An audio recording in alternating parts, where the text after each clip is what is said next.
मुंबई अदानी आणि अंबानीच्या घशामध्ये घातली जाते अशा पद्धतीचा आरोप संजय राऊत एका बाजूला करतायत आणि दुसऱ्या बाजूला त्याच उद्योगपतींच्या घरी लग्नामध्ये जाऊन आपल्याच कुटुंबातील लोक डान्स करतात. याचा विचार संजय राऊत आपण केला पाहिजे.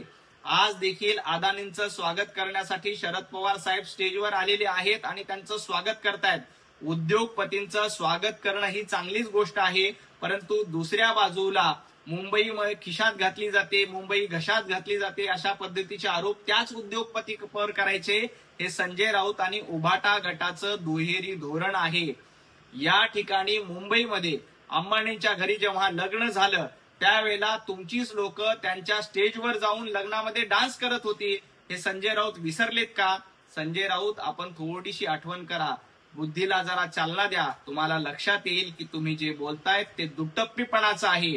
अंबानी आणि अदानी यांच्यावर टीका करण्याच्या आधी आपण आपल्या मालकाला जाऊन विचारा की तुम्ही त्यांच्या लग्नामध्ये जाऊन का डान्स केला होता, का नाच केला होता. याचं उत्तर आधी उद्धवजी ठाकरे यांना संजय राऊत यांनी विचारलं पाहिजे.